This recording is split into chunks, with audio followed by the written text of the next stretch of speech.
नमस्कार साथियों, गौरव ज्ञान धारा में आपका स्वागत है। पॉलिटिकल चल रही थी ना अपने कि बीच में शनि रवि को आपको पता है अलग क्लास आती है, तो शनि रवि को आपके करंट की क्लास आई थी, एक राष्ट्रीय अंतरराष्ट्रीय और एक राजस्थान से रिलेटेड।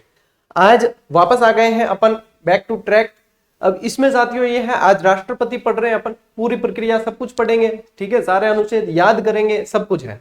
ये क्लास फर्स्ट ग्रेड के लिए इंपॉर्टेंट है, सेकंड ग्रेड के लिए भी इंपॉर्टेंट है। तो इस सप्ताह में मतलब अपने पॉलिटिकल वाला पार्ट ही चलने वाला है सोम से शुक्र तक पूरा का पूरा, क्योंकि दोनों के कंबाइन चलेगा, ठीक है ना। अब ऐसा नहीं है कि मैं फर्स्ट ग्रेड के लिए अलग से नहीं करवाऊंगा इसको, आपको इसके साथ में ही याद करना है और साथ में ही चलना है, ठीक है ना। आपका साथ साथ हो रहा है, क्यों डबल वो के वो मेहनत डबल हो जाएगी, ठीक है। एक चीज यहाँ ये ध्यान रखना साथियों, इसमें है ना, ये क्लास नंबर 164 है, ये 164 है, ठीक है ना, 62 नहीं है, ये 64 है, गलत नंबर लगा है, इसको संशोधित कर लेंगे। ये 164 क्यों, 163 क्लासें अपन सेकंड ग्रेड की पहले दे चुके हैं और ये 164वीं है। अब बताते हुए खुशी होती है कि जैसे YouTube ही अपना ऐप है और सारी की सारी प्लेलिस्ट के अंदर आपको मिल रही है, कहीं भी क्लास के लिए आपको ऐप वगैरह की जरूरत नहीं है। जैसे आपके पेड कोर्स की प्लेलिस्टें होती है वैसे ही इसमें है, बस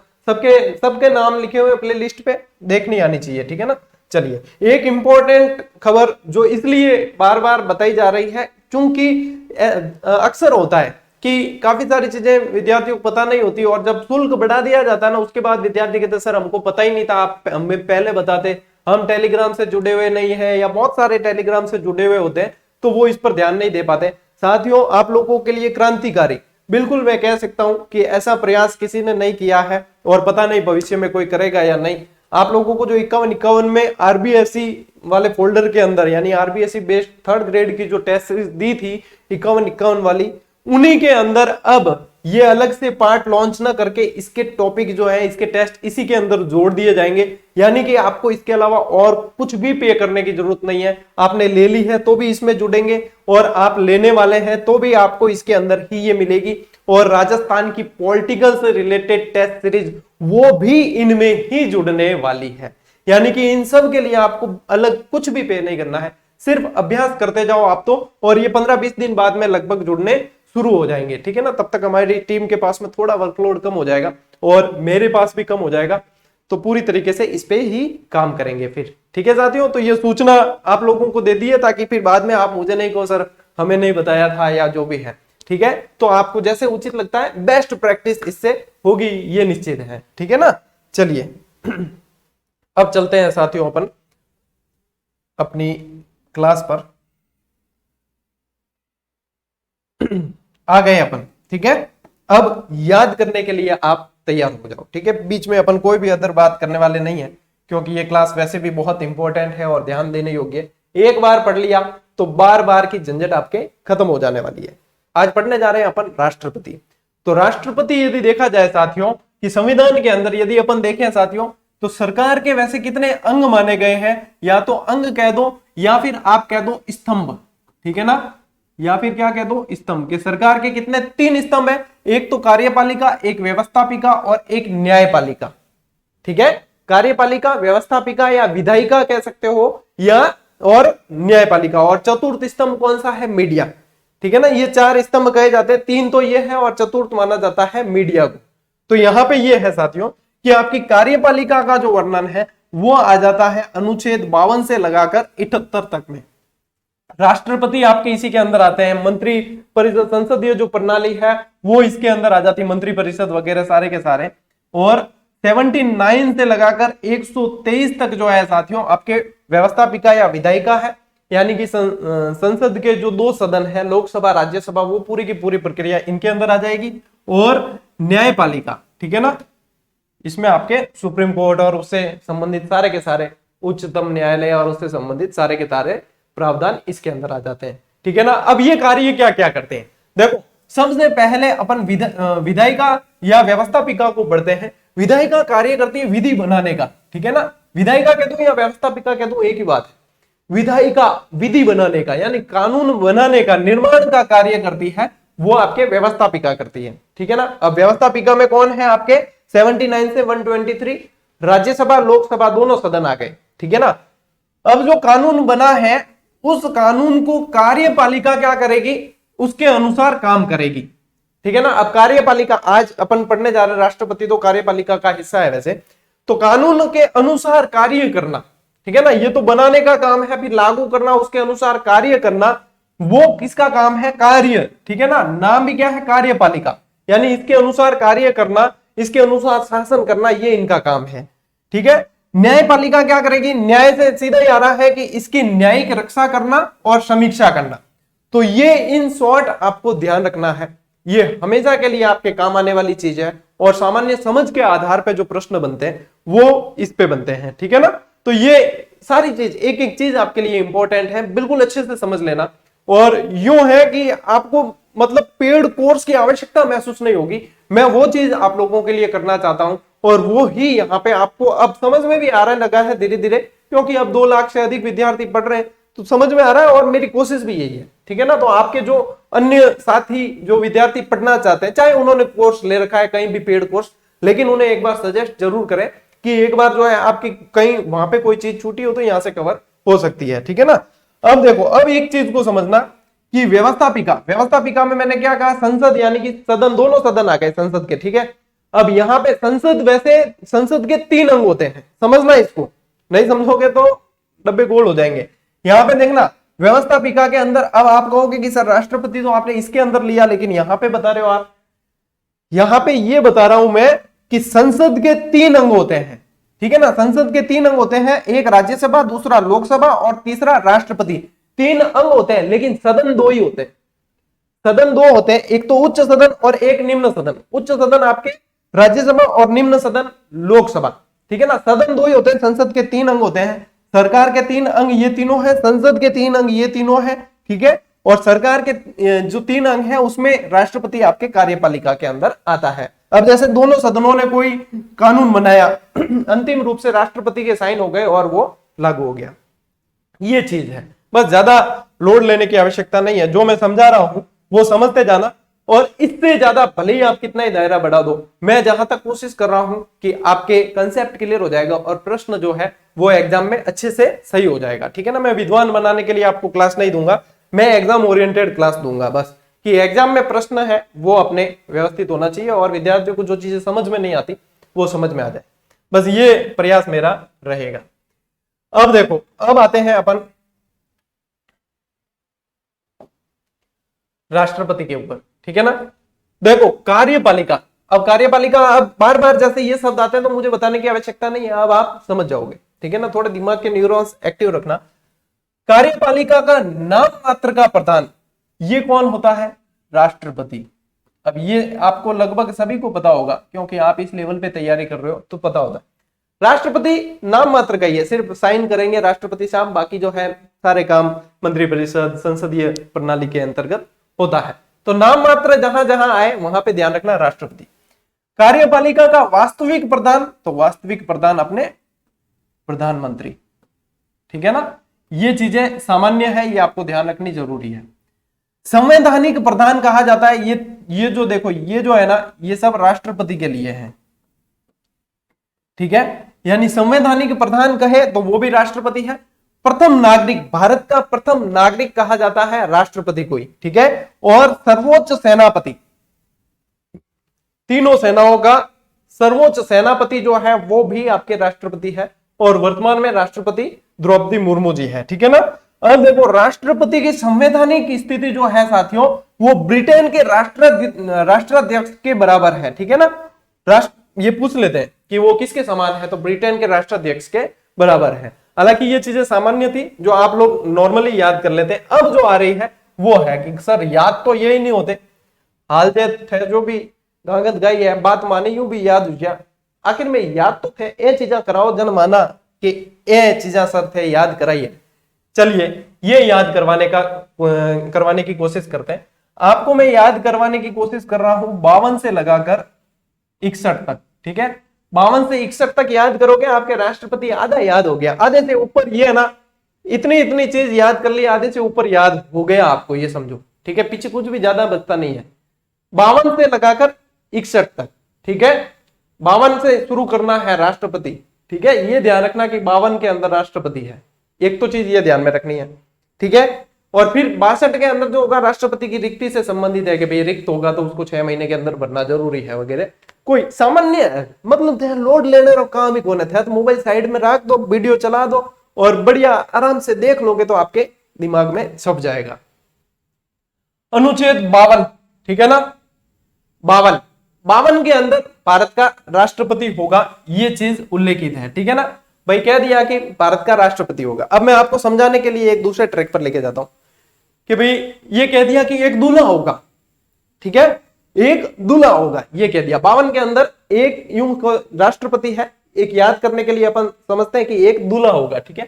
चलिए 53 के अंदर कार्यपालिका की शक्ति होगी। अब राष्ट्रपति है और राष्ट्रपति बनाया है सिर्फ तो कोई मतलब नहीं है, राष्ट्रपति के पास में कोई शक्ति तो होगी, तो क्या कार्यपालिका की शक्ति आपके अंदर होगी, ठीक है। 52 और 53 आपको याद रखना है। 52 के अंदर एक दूल्हा है, ठीक है, ये दूल्हा अभी आगे बहुत काम आने वाला है। 52 के अंदर एक दूल्हा होगा, राष्ट्रपति होगा, और राष्ट्रपति सिर्फ बनाने से मतलब नहीं है भैया, ये कह दिया कि आपके पास में कार्यपालिका की शक्ति आपके पास में रहेगी। तो 53 के अंदर कार्यपालिका की शक्ति राष्ट्रपति में निहित है, ठीक है। 52 और 53, ठीक। चलो क्या दुल्लो तो बना दियो, लेकिन दुल्लो करे कहीं, ठीक है, दूल्हा करे क्या, दूल्हा तो बना दिया लेकिन दूल्हा करे क्या, तो दूल्हे के लिए दूल्हा तो तब होगा जब कहीं विवाह वगैरह समारोह आयोजित, तो ठीक है कि एक विवाह समारोह रखा जाएगा, तब वो दूल्हे को वैधानिकता तो तब मिलेगी ना भाई, पाठ बैठाया, तेल चढ़ाया, सब कुछ करिया, पर आखिर में विवाह नहीं हुआ तो वैधानिकता थोड़ी मिले, तो विवाह समारोह करवाते हैं, यानी कि एक निर्वाचन करवाया जाएगा, ठीक है, निर्वाचन मंडल होगा एक, तो क्या होगा, राष्ट्रपति का निर्वाचन। फिर आगे दूल्हा बनाया, दूल्हे को कह दिया आपके अंदर ये शक्तियां होगी, पर वो क्या मेरी वैधानिकता तो दो भाई, मैं दूल्हा बना दियो, तो क्या निर्वाचन यानी कि विवाह आपका करवाया जाएगा, ठीक है भाई, विवाह करवाया जाएगा कह दिया, लेकिन विवाह के लिए कुछ तो गीत गाने पड़ेंगे, कुछ तो करना पड़ेगा, पंडित जी आएंगे, हवन लगेगा, सब कुछ होगा, सब कुछ, तो इसकी कोई वो होगा, कोई रीति रिवाज तो होंगे, कोई विधि तो होगी, तो कहा अगले के अंदर नंबर याद रखना है, ठीक है, अगले के अंदर के भैया आपके विवाह की रीतियां हैं, यानी निर्वाचन की रीतियां हैं, ठीक है, याद होता जाएगा, देखना निर्वाचन की रीतियां आ गई, तो निर्वाचन की रीति यहां से आ गई आपके 55 के अंदर। 56 के अंदर क्या है, अब निर्वाचन की रीति आ गई, विवाह हो रहा है, ठीक है, विवाह के संबंधित सब बातें हो गई। अब विवाह कितने समय तक रहेगा, ये बाद में अगली शर्त रख दी कि विवाह कितने समय तक रहेगा, यानी कि दूल्हा कितने समय रहेगा, पदावधि, ठीक है, अब दूल्हा कितने समय रहेगा ये कोई फिक्स थोड़ी है, तो पदावधि आ गई आपके 56 के अंदर। 57 के अंदर क्या है कि दूल्हे की भी इच्छा नहीं है आगे कभी भविष्य में कि मैं भाई एक ही विवाह करूं कि दूसरो भी कर सकूं कि नहीं कर सकूं, ठीक है, कि दूसरी बार भी कर सकता हूं कि नहीं कर सकता हूं, तो इसके जस्ट बाद में पुनर्निर्वाचन के लिए पात्रता कि पुनर्निर्वाचित हो सकते हैं, ठीक है ना, तो पुनर्निर्वाचित हो सकते हैं जस्ट बाद में, भाई शादी कर दी उसके बाद में, फिर बाद में याद आया कि पुनर्निर्वाचित, निर्वाचन के बाद में कि पुनर्निर्वाचित भी हो सकते हैं, ठीक है। अब पुनर्निर्वाचन की बात है कि पुनर्निर्वाचन की पात्रता, तो भाई पात्रता क्या क्या है, तो पात्रता यह है कि आपके अंदर 8 योग्यताएं, 9 शर्तें और 60 शपथ लेने की ताकत होनी चाहिए। क्या याद रखना है, आपके अंदर 8 योग्यताएं, 9 शर्तें और 60 शपथ लेने की ताकत होनी चाहिए, नहीं तो आपको 61वें नंबर पर महाभियोग लगाकर खारिज कर दिया जाएगा, ठीक है, ऐसे याद करना। अब देखो 8 योग्यताएं आपके अंदर क्या होनी चाहिए, 8 योग्यताएं, 9 शर्तें और 60 शपथ लेने की ताकत होनी चाहिए, नहीं तो आपके ऊपर लग जाएगा 61 के तहत महाभियोग, ठीक। चलिए वापस देखो, 52 के अंदर राष्ट्रपति है, ठीक है, 53 के अंदर क्या है कि कार्यपालिका की शक्ति आपके अंदर निहित रहेगी। 54 के अंदर कहा भाई दूल्हा बनाना है तो कोई करो तो सही, तो क्या विवाह निर्वाचन करवाया जाएगा, विवाह करवाया जाएगा। 55 के अंदर कहा कि विवाह करवाया जाएगा, इसकी कोई रीति तो होगी, तो विवाह की यानी कि निर्वाचन की रीति होगी। 56 के अंदर के भाई दूल्हा कितने समय रहेगा, वो पदावधि निर्धारित करो, तो पदावधि होगी। इसके बाद में भाई वो वापस विवाह कर सकता है कि नहीं कर सकता वो बताओ, तो फिर अगला आ गया आपके पुनर्निर्वाचन की पात्रता। वापस पात्रता के अंदर कहा कि 8 योग्यताएं, 9 शर्तें और 60 शपथ लेने की ताकत होनी चाहिए, नहीं तो 61वें महाभियोग के तहत, 61वें में महाभियोग के तहत आपको दूल्हे से खारिज कर दिया जाएगा। साथियों एक कोशिश की है, याद हो जाता है तो दी बेस्ट है, ठीक है भाई, आराम से शांत मन से देखोगे याद हो जाएगा, इतना कोई हार्ड नहीं है। नहीं होता तो ऐसे का ऐसे तो लिख ही रखा है, ठीक है, डायरेक्ट याद कर लेना। 52 में राष्ट्रपति, 53 में कार्यपालिका की शक्तियां निहित है, ठीक है ना, इस तरीके से डायरेक्ट याद कर लो। या फिर ये तरीका है दोनों में से जो भी पसंद आए आपकी मर्जी है, ठीक है। मेरा काम है आपको बताना, अब आप लोगों के ऊपर है कि आपको कौन सा तरीका पसंद आता है। अब अपन चलते हैं, इन्हीं को समझते हैं। यानी कि ये अनुच्छेद इतने याद है तो समझ लो कि आपका आधा काम हो चुका है, ठीक है। अब आगे तो क्या है, थोड़ी बहुत चीजें याद रखनी है, अब कोई ज्यादा नहीं है, लोड नहीं है, ठीक है। अब देखो 52-53 के अंदर कुछ नहीं है। 52 के अंदर भारत का राष्ट्रपति होगा, 53 के अंदर कार्यपालिका की शक्ति उसमें निहित होगी। 54 के ऊपर आते हैं सीधे ही, ठीक है। 54 में क्या है कि भैया विवाह करवाना पड़ेगा, यानी कि राष्ट्रपति का निर्वाचन, ठीक है। अब देखो राष्ट्रपति का निर्वाचक मंडल है इसके अंदर, ठीक है। इसके अंदर उल्लेख क्या है, निर्वाचक मंडल का उल्लेख है कि भैया कौन कौन इसमें विवाह में भाग कौन कौन लेंगे। विवाह करेंगे तो पहले पत्रिका तो बनाई जाती है, ठीक है ना, गेस्ट की लिस्ट बनाई जाती है कि गेस्ट कौन कौन आएंगे वगैरह। तो यहाँ पे भी विवाह में भाग कौन कौन लेंगे वो देखो।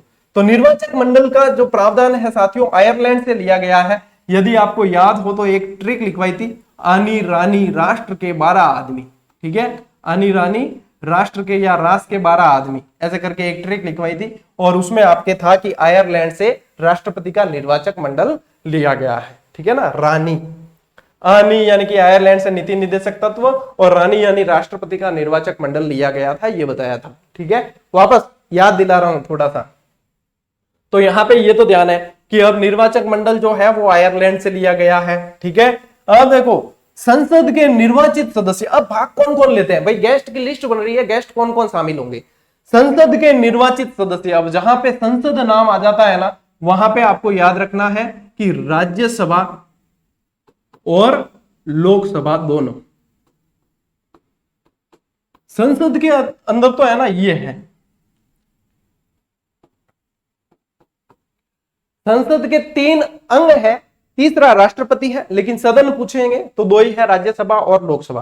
तो भाग कौन कौन, जहां जहां संसद लिखा आएगा वहां पे आपको ऑटोमेटिक लेना है कि राज्यसभा और लोकसभा की बात हो रही है, ठीक है, विधानसभा की बात नहीं हो रही है। चलिए संसद के निर्वाचित सदस्य, अब निर्वाचित सदस्य का मतलब यह है कि मनोनीत सदस्य भाग नहीं लेंगे, महाभियोग में लेंगे, ठीक है, लेकिन यहां पे भाग नहीं लेंगे मनोनीत, ठीक है ना। देखो राज्यों की विधानसभाओं के निर्वाचित सदस्य, राज्यों की जितनी विधानसभाएं हैं उनके भी निर्वाचित सदस्य, मनोनीत नहीं, ठीक है। मनोनीत का यहाँ का नाम ही नहीं लेना है, यहाँ सारे सारे निर्वाचित है राष्ट्रपति के, ये बहुत इंपॉर्टेंट है, यहां से प्रश्न बनते हैं, ठीक है। राष्ट्रपति, यहाँ गेस्ट की लिस्ट बन रही है, बहुत इंपॉर्टेंट है, गेस्ट ज्यादा आगे कम आगे लफड़ा हो जाएगा, ठीक है ना। चलिए दिल्ली व पुदुचेरी के निर्वाचित सदस्य, अब दिल्ली पुदुचेरी का नाम आ रहा है यानी केंद्र शासित प्रदेश है, ठीक है। तो इनकी विधानसभाओं के निर्वाचित सदस्य इनके, ठीक है, दिल्ली और पुदुचेरी के ही है। और ये 70वां संविधान संशोधन 1992 के तहत ये भी इसमें भाग लेते हैं। और 2019 के बाद में साथियों ध्यान देना कि जम्मू कश्मीर के विधानसभा के निर्वाचित सदस्य भी इसका हिस्सा बनेंगे, ये इंपॉर्टेंट है। अब जो है जम्मू कश्मीर के विधानसभा के निर्वाचित सदस्य भी इसका हिस्सा बनेंगे और यहां से प्रश्न बन सकता है, ठीक है ना। तो अब देखो वापस भाग कौन कौन लेंगे राष्ट्रपति के निर्वाचन में। एक तो आपके संसद के निर्वाचित सदस्य यानी लोकसभा राज्यसभा के निर्वाचित सदस्य, ठीक है ना। इसके अलावा राज्यों की विधानसभाओं के निर्वाचित सदस्य, मनोनीत नहीं, बार बार कह रहा हूं मनोनीत नहीं, ध्यान रखना, ठीक है। इसके अलावा दिल्ली पुदुचेरी और जम्मू कश्मीर केंद्र शासित प्रदेश है और इनके निर्वाचित सदस्य भाग लेंगे, बस इन तीनों की, बाकी केंद्र शासित को ध्यान में नहीं रखना है, ठीक है। विवाह की लिस्ट बन गई, 50 जनों की लिमिट थी, कोविड में 51वां है तो वेटिंग लिस्ट है, ठीक है। चलिए अब आते हैं अपन अनुच्छेद 55 पे, निर्वाचन की रीति, ठीक है, कि भैया रीति क्या होगी। यहां पे ये ध्यान मत देना, यहां पे रीति, ठीक है ना। अब यानी कि विवाह करवाना कैसे है कि भाई हिंदू संस्कारों से करवाना है कि आपके निकाह करवाना है कि आनंद कारज करवाना है, पंजाबियों वाला क्या है, मतलब कौन सा करवाना, ठीक है। तो इसमें जो निर्वाचन होगा साथियों वो अनुपातिक प्रतिनिधित्व पद्धति के आधार पर एकल संक्रमणीय गुप्त मत प्रणाली और ऐसे की ऐसे लैंग्वेज पूछी जाती है। अब ये एकल संक्रमणीय गुप्त मत प्रणाली ये क्या है, तो इसमें साथियों मत मूल्य डिसाइड किए जाते हैं कि भाई एक मत कितने मतों के बराबर है।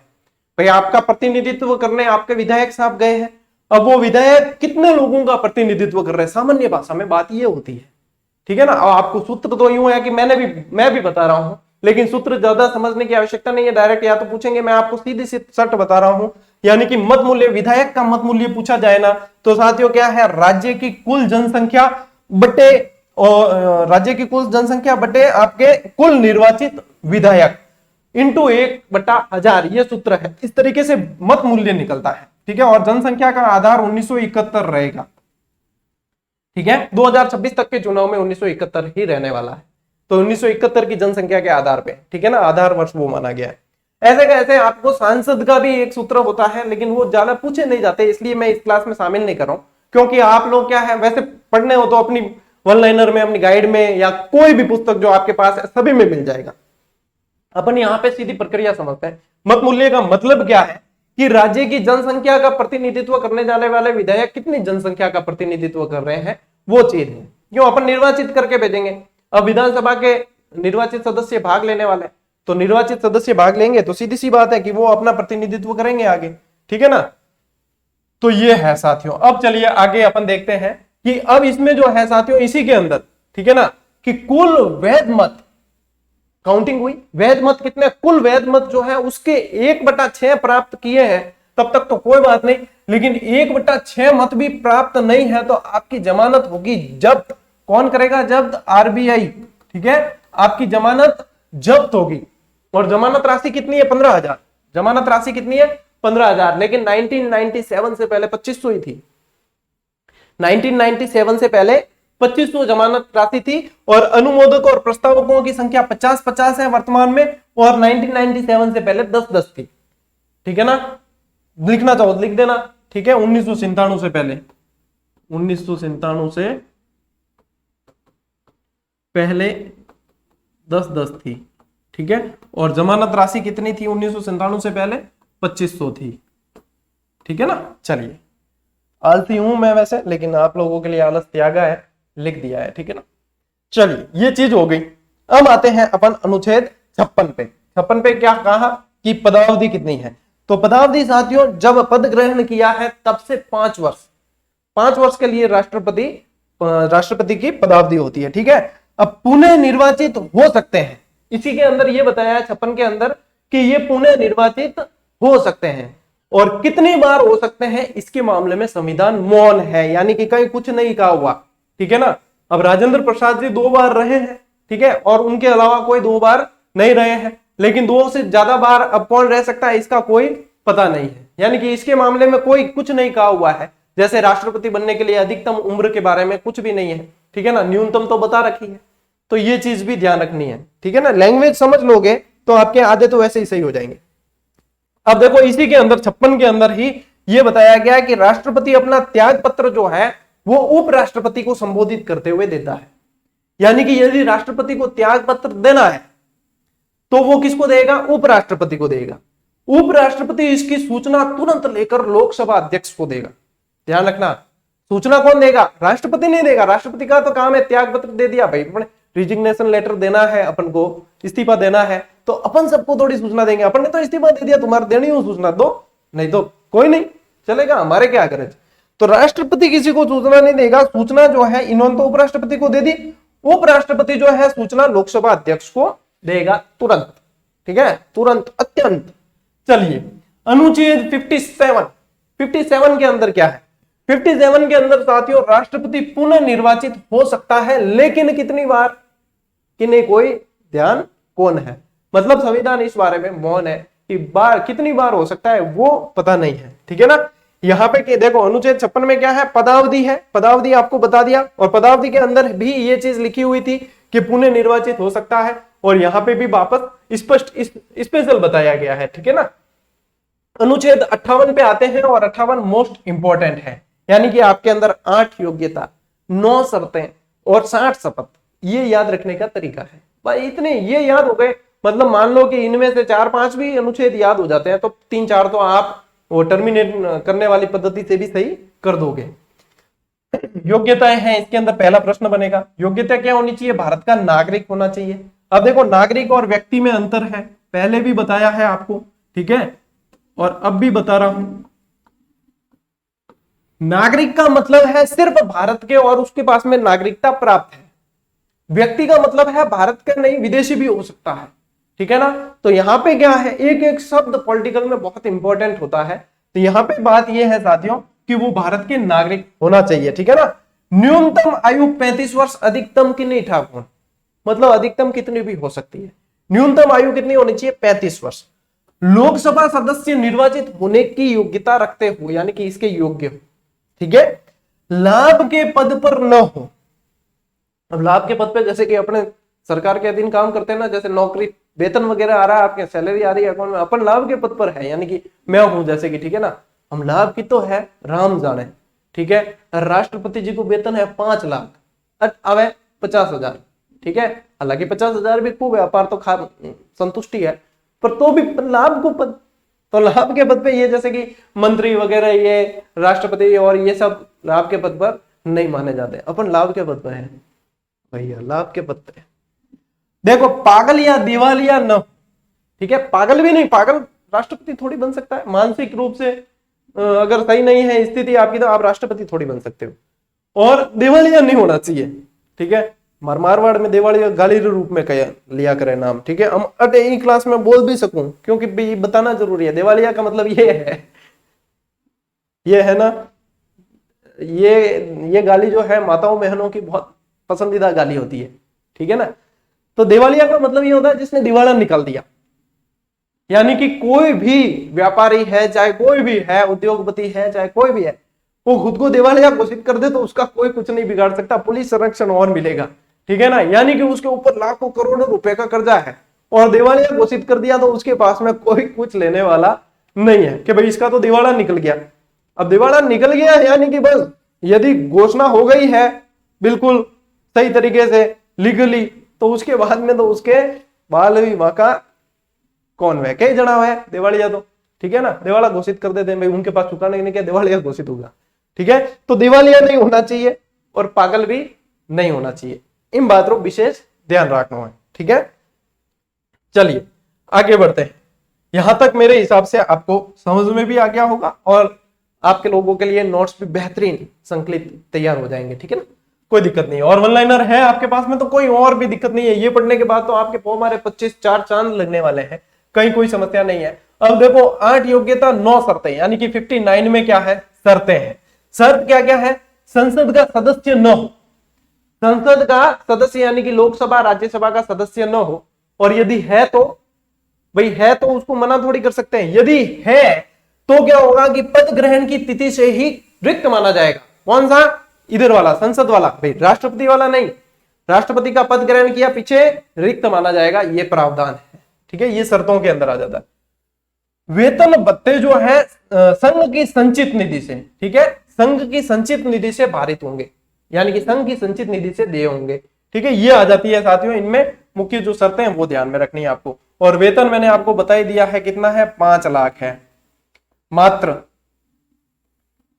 ठीक, और मात्र लिखना ठीक रहे। अनुच्छेद 60 के अंदर क्या है, शपथ है। क्या शपथ लेते हैं कि मैं जो कुछ कहूंगा, सच के सिवा कुछ नहीं कहूंगा, हालांकि नहीं, अबे कटघरे में थोड़ी खड़े रहना है, राष्ट्रपति है, राष्ट्रपति की तरह की शपथ ली जाएगी, ठीक है, ऐसा पता कौन ले जाए, ये तो सिर्फ आपको ऐसे ही बताइए, ठीक है, यूं मत कहते हैं क्लिप बनाने घाल दोगे, सर देखो सर ने तो ये बताया है, राष्ट्रपति जी बुला दे, बाप जी हो, इतनी ताकत कौन है, ठीक है। संविधान के संरक्षण क्या लेते हैं, संविधान के संरक्षण की और कार्य के निर्वहन की शपथ ली जाती है, संविधान के संरक्षण की और कार्य के निर्वहन की। अब अनुसूचित 3 के अंदर नहीं है, ठीक है ना, अनुसूचित 3 में नहीं है ये शपथ, यहां पे वो वहां पे भी आपको अनुसूची पढ़ाई तब बताया था मैंने, ठीक है ना, यहां पे है, अनुच्छेद 60 के अंदर है। सर्वोच्च न्यायालय के मुख्य न्यायाधीश द्वारा शपथ दिलाई जाती है। शपथ कौन दिलाएगा भाई, चीफ जस्टिस दिलाएंगे, और शपथ दिलाई जाती है इनके द्वारा। और मान लो कि सर्वोच्च न्यायालय का पद ही खाली है या सर्वोच्च न्यायाधीश का, फिर तो जो ज्येष्ठ न्यायाधीश होगा यानी कि वरिष्ठ न्यायाधीश होगा वो यहां पे शपथ दिलाएंगे, ठीक है ना, वरीयता के हिसाब से जो भी सीनियर है तो सीनियर के द्वारा यहाँ पे शपथ दिलाई जाएगी। तो यहाँ पे साथियों इतनी बातें ध्यान रखनी है, ठीक है।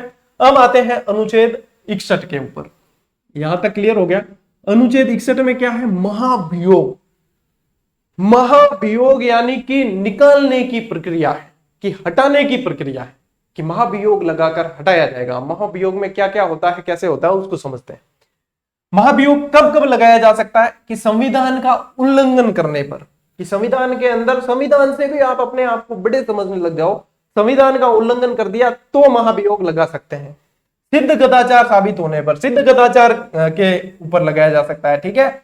और महाभियोग जो है किसी भी सदन में प्रस्तावित किया जा सकता है, कोई भी सदन ला सकता है, राज्यसभा भी ला सकती है, लोकसभा भी ला सकती है, कोई भी सदन है वो महाभियोग का प्रस्ताव ला सकता है। लेकिन आगे शर्तें हैं, देखो, एक ही अधिवेशन में पारित होना आवश्यक है, यानी कि एक अधिवेशन के अंदर दूसरे अधिवेशन की आवश्यकता नहीं है, जो अधिवेशन चल रहा है उसके अंदर ही ये पारित होना जरूरी है। आप ऐसा नहीं कि इसको लंबित करके आगे से आगे चलाओगे, वो मान्य नहीं है, ठीक है। और क्या है कि राष्ट्रपति को इसकी सूचना 14 दिन पूर्व देना जरूरी है। 14 दिन पहले अल्टीमेटम देना पड़े, सूचना देनी पड़ती है कि भैया आपके खिलाफ ये कार्रवाई की जाने वाली है। भाई साहब, हकीकत कहूं कि अगर अभी तक भारतीय इतिहास के अंदर ये नौबत आई नहीं है, किसी के खिलाफ महाभियोग नहीं लाया गया राष्ट्रपति के खिलाफ, ठीक है। अब राष्ट्रपति की बात नहीं करके और दूसरी यदि बात करें कि हकीकत किसी को ये कहे कि आपके खिलाफ जो है ये नोटिस जारी होने वाला है, ये आपके खिलाफ जो है, खिलाफ कहते ही मतलब ये सदन जाने और 14 दिन पहला सूचना दे, पेट तो खराब यूं मुझिया, ठीक है, कि भैया आप 14 दिन कैसे निकलने हैं, ठीक है। लेकिन यहाँ पे प्रावधान क्या है कि राष्ट्रपति को 14 दिन पूर्व सूचना देनी जरूरी है, ठीक है। और क्या है, सदन, जिस सदन में प्रस्ताव लाया गया है उसके 1/4 सदस्यों द्वारा हस्ताक्षरित होना चाहिए, यानी कि उनके 1/4 सदस्यों द्वारा वो प्रस्ताव लाना जरूरी है। उसके बाद में भी क्या होगा, 2/3 मत द्वारा उस सदन के अंदर पारित होना चाहिए। 2/3 मत द्वारा उस सदन में पारित होगा, तब क्या होगा, अगले सदन में जाएगा। यानी कि लोकसभा में लाया है तो राज्यसभा में जाएगा, राज्यसभा में लाया है तो लोकसभा में जाएगा। महाभियोग के प्रस्ताव की बात हो रही है, ठीक है। अब यहां से एक सदन से 2/3 से मान लो पास हो गया, अगले सदन के पास गया तो दूसरा सदन क्या करेगा, उसकी जांच करेगा, जांच करेगा। अब जांच करेगा तो भाई जिसके खिलाफ लाया उनकी भी तो बात सुनी जाएगी कि भैया आपके खिलाफ ये बातें हो रही है, क्या ये बातें सही है। तो राष्ट्रपति खुद या फिर राष्ट्रपति क्या भाई मैं तो नहीं हूं, मेरे पेट सवाल है, तो किसी को दूसरे को भी भेज सकता है, यानी प्रतिनिधि को भेज सकता है कि भैया जी राष्ट्रपति साहब ने ये कहा है कि उनका इसमें कोई दोष नहीं है, ठीक है। तो ये भी वैलिड है कि भैया राष्ट्रपति खुद नहीं आना चाहे तो दूसरे व्यक्ति को, प्रतिनिधि को भी भेज सकता है, वो उनकी तरफ से अपनी बात रख सकते हैं, ठीक है। तो राष्ट्रपति स्वयं या प्रतिनिधि के माध्यम से राष्ट्रीय स्पष्टीकरण, ठीक है, स्पष्टीकरण दे सकता है। स्पष्टीकरण का मतलब है कि अपनी सफाई देना, भैया मैं तो करी हुई कौन है, फालतू साजिशा करे, आना काम ही हुई है, ठीक है, मैं वो चीज करी कौन है, मतलब खुद की तरफ से सफाई दी जा सकती है, स्पष्टीकरण दे सकते हैं। दूसरे सदन में 2/3 बहुमत से यदि पास हो गया, यदि स्वीकार हो गया तो उसी समय से राष्ट्रपति पद मुक्त माने जाएंगे, ठीक है। यदि दूसरे सदन में भी 2/3 बहुमत से स्वीकार हो गया तो राष्ट्रपति उसी समय से पद मुक्त, राष्ट्रपति की सीट खाली। यह है महाभियोग की प्रक्रिया। अब ध्यान कितनी समझ में आई, बा मन ध्यान है कौन। बाकी जो चीज आपको समझनी चाहिए थी एक एक चीज मैंने समझा दी है कि भैया महाभियोग क्या है, ठीक है ना, क्या क्या होना चाहिए, क्या क्या नहीं होना चाहिए, सभी बता दिया। और आज दिन तक महाभियोग लगा नहीं है किसी पर, ठीक है ना, आपा तो चावा के लागे भी नहीं किन मादे, ठीक है। देखो इसमें संसद के, अब महाभियोग में भाग कौन कौन लेता है, इसमें संसद के सभी सदस्य भाग लेंगे, चाहे उन्होंने राष्ट्रपति के निर्वाचन में भाग लिया है या नहीं लिया। कहने का मतलब क्या है कि महाभियोग के अंदर, ठीक है, बात किसकी हो रही है, महाभियोग के अंदर, समझना, याद करवा रहा हूं, महाभियोग के अंदर मनोनीत सदस्य, महाभियोग म और म यानी कि अपन जब राष्ट्रपति साहब को चुनने गए थे तब तो मनोनीत सदस्य भाग नहीं ले सकते थे, सिर्फ निर्वाचित भाग लिए थे। और जब हटाने की बात आएगी तो मनोनीत भी, मजे लेने की बात आएगी तो सभी शामिल होंगे। जब खुशियां मनाने की बात आएगी तो कुछ लोग शामिल होंगे, मतलब जब हटाने की बात है किसी को तो वहां पे सभी लोग शामिल होंगे, ये ध्यान रखना, ठीक है। तो यानी कि महाभियोग के अंदर मनोनीत सदस्य भी शामिल होंगे। यहां पे मैंने लिखा है कि संसद के सभी सदस्य, यानी कि राज्यसभा और लोकसभा के मनोनीत भी, विधानसभा का कहीं मैंने नाम नहीं लिया है, सिर्फ संसद का है, शब्दों का जाल है, समझना। विधानसभा के सदस्य भाग नहीं लेंगे। अब विधानसभाओं के थे कौन, सिर्फ निर्वाचित ही तो भाग लिए थे, निर्वाचित भी यहाँ पे भाग नहीं लेंगे। भाई हटाने की बात है, हमारा ऊपर ऊपर का मामला है, आप हटाने के अंदर शामिल नहीं होंगे। ठीक है, तो विधानसभा के जो निर्वाचित सदस्य थे वो भाग नहीं लेंगे, चाहे केंद्र शासित के थे चाहे कहीं के थे। ठीक है, तो वो यहाँ पे भाग नहीं लेने वाले हैं। और मोस्ट इंपॉर्टेंट बात है कि अभी तक एक बार भी राष्ट्रपति पर महाभियोग नहीं लगाया गया। ठीक है, तो अब ये चीजें ध्यान रखना साथियों, थोड़ा सा जो अंतर है, निर्वाचन में कौन भाग लेते हैं और हटाने में महाभियोग में कौन भाग लेते हैं। ठीक है ना, निर्वाचन में निर्वाचित लेते हैं, महाभियोग में मनोनीत भी लेते हैं। और विधानसभा वाले यहां नहीं लेंगे, वहां लेंगे। जहां जितना क्लियर हो सकता था कर दिया है, इन ज्यादा मतलब इन्हें आगे काली बीत है। ठीक है ना, अनुच्छेद 62 के अंदर है साथियों कि राष्ट्रपति की मृत्यु हो जाए मान लो, ठीक है, तो पद रिक्त हो जाएगा, त्याग पत्र पे भी पद रिक्त होगा और महाभियोग के द्वारा हटाया तो भी पद रिक्त होगा। कहने का मतलब क्या है कि अनुच्छेद 62 में यदि राष्ट्रपति का पद रिक्त है तो 6 माह के अंदर चुनाव करवाना, यानी कि उस पद को भरना जरूरी है। मतलब पद खाली ज्यादा नहीं रह सकता। और ज्यादातर सामान्य तौर पे तो जो है राष्ट्रपति की जो पदावधि होती है ना, उससे पहले ही, यानी कि उनके पदमुक्त होने से पहले ही चुनाव करवा दिए जाते हैं, जिसका लेटेस्ट उदाहरण अभी का द्रौपदी मुर्मू वाला है, आपने ध्यान दिया होगा। तो इनके भीतर चुनाव करवाना जरूरी है। यहां पे इंपॉर्टेंट है 6 माह। ठीक है, ये चीज ध्यान रखना है। अब राष्ट्रपति का पद रिक्त होने पर, कि मान लो कि रिक्त है किसी कारणवश, ये तीनों बताएं ऊपर में से, तो कारणवश किसी रिक्त है तो इनका कार्यभार कौन संभालेगा, तो भाई इनसे जस्ट नीचे वाले तो उपराष्ट्रपति संभालेंगे।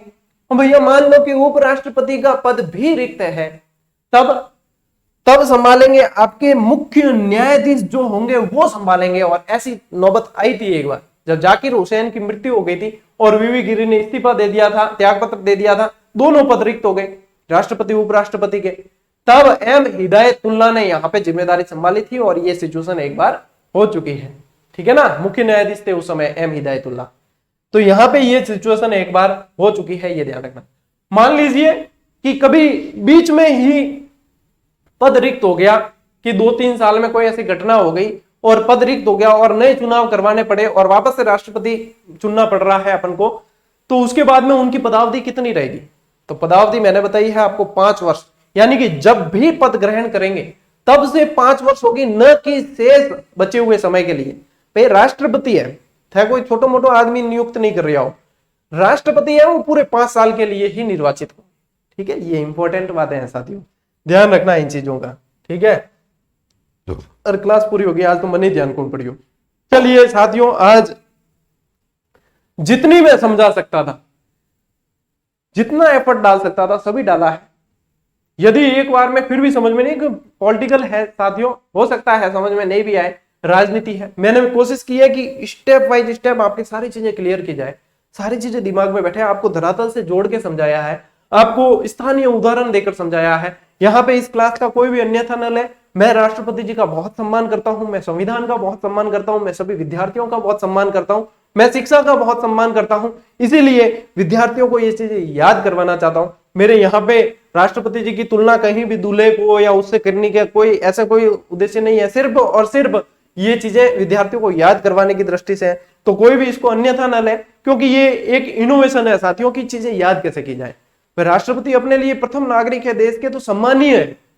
ठीक है ना, उनका जो स्थान है वो अपने जैसे कभी भी नहीं, मतलब उनके बारे में बोलना अपनी कोई इतनी वो नहीं है, सामर्थ्य नहीं है। अपन सिर्फ यहाँ पे पढ़ रहे हैं और उसे याद करने के उद्देश्य से अपन ने ये चीजें इस तरीके से की है। तो ये चीज बतानी जरूरी है साथियों, क्योंकि ये विश्व स्तरीय प्लेटफॉर्म है। तो यहाँ पे बहुत ही सामान्य है हमारे लिए राष्ट्रपति, जो आज राष्ट्रपति पढ़ रहे हैं अपन, और मुझे ये उम्मीद है कि इस इनोवेशन से, इस नवाचार से आपको ये चीजें याद हो जाएगी। और प्रश्न पत्र में यदि प्रश्न आपके सामने आता है तो आप डंके की चोट पर उसे सही करके आओगे, और मैं चाहता भी यही हूं।